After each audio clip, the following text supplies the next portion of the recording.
Aujourd'hui, Photoshop CC 2019, nous allons voir le filtre Lighting Effect ou dit éclairage en français. Alors, nous allons travailler sur un fichier. On peut travailler directement sur l'élément background ici ou fond, mais plutôt on va travailler sur un calque, donc on va dupliquer notre effet. Alors, pour travailler séparément notre fichier original. Bon, en plus, on pourrait se protéger pour travailler en plus sur ce qu'on appelle un Convert for Smart Filters ou encore un filtre dynamique. Mais je vais travailler directement là-dessus parce que je vais probablement utiliser mes deux layers pour faire mes effets tout à l'heure, pour compléter mon effet de nuit. Parce que oui, aujourd'hui, le filtre Lighting Effect, dit éclairage, va nous permettre de faire, en fait, de réaliser un effet de nuit. Maintenant, pour ce faire, je vais dans le menu Filter, Render, donc filtre rendu, et Lighting Effect, le dernier élément du deuxième bloc. J'ai déjà préparé le terrain, ou dans le sens que j'ai déjà deux lumières, et on voit que les lumières peuvent m'apporter, en fait, il faut comprendre ici que dans l'interface, c'est un filtre, mais bon, on essaie de simuler l'éclairage, donc je vais parler peut-être de lumière plus que de filtre.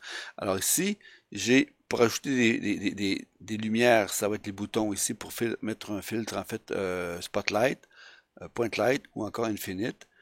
Ici, c'est lié au preset custom personnalisé. Et ici, ça me permet de voir avant et après les fameux filtres.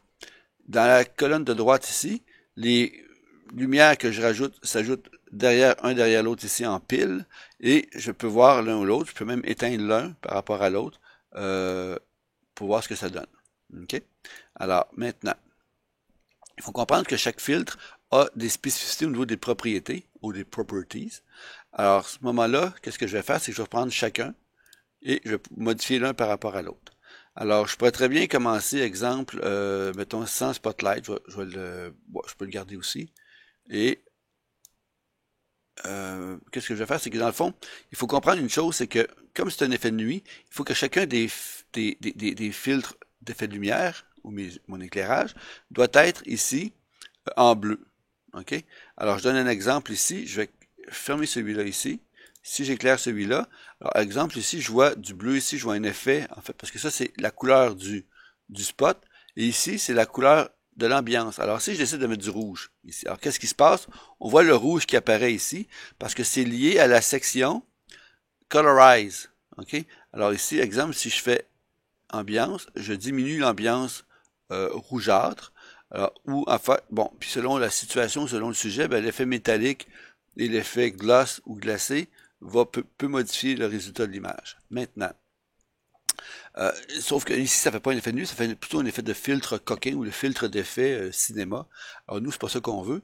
Alors, on va revenir ici à notre bleu, comme ceci, et pour maintenant jouer sur l'ambiance de chacun des filtres, alors qui crée notre éclairage. Alors, je donne un exemple ici.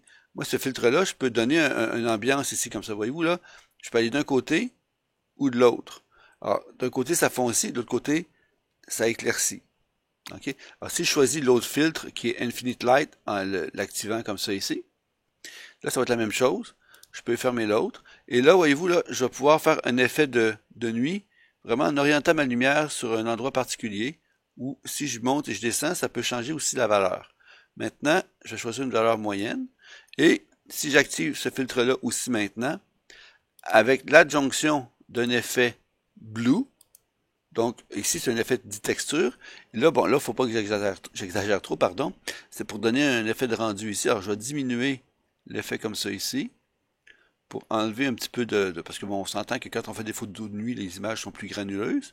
Par contre, on veut ça un peu moins granuleux, puis un peu plus dense au niveau de la lumière. Alors, c'est moi qui choisis. Alors, l'effet de nuit. Et ce ne sera pas tout parce que je vais faire autre chose après.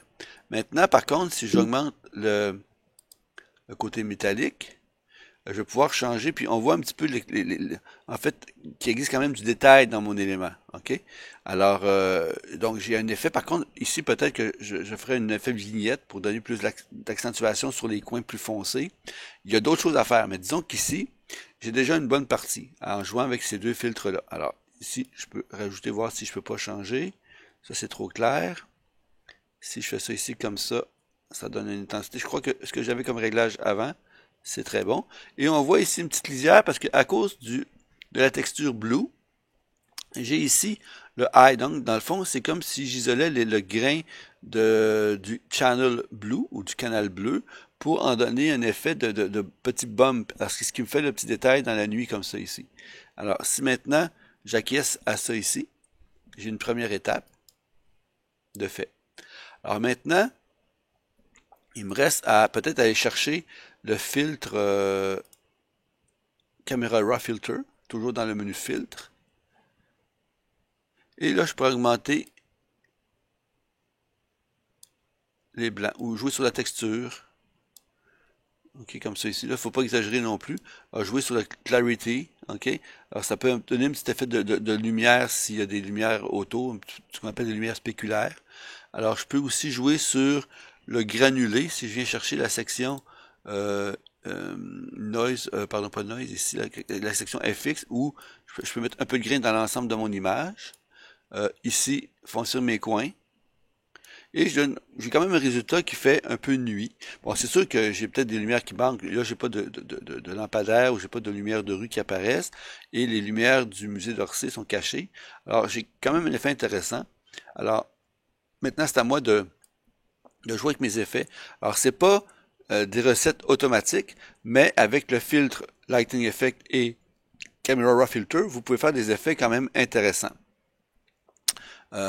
Si je veux baisser légèrement le noise reduction, alors je peux ajouter du noise reduction pour diminuer mon effet de noise et quand même conserver mes valeurs qui ont donné ici l'élément blanchâtre, en fait une ligne qui me détourne mon objet dans la nuit par rapport à une masse noire comme on pourrait avoir si on ne prend pas le temps de bien faire ce genre de retouche-là avec ce filtre-là. Alors maintenant que je fais OK là-dessus, alors voici mon effet de nuit. Alors il y a des variantes possibles, c'est sûr, mais disons que c'est une première étape pour réaliser ce genre d'effet. Alors c'est à votre tour d'essayer.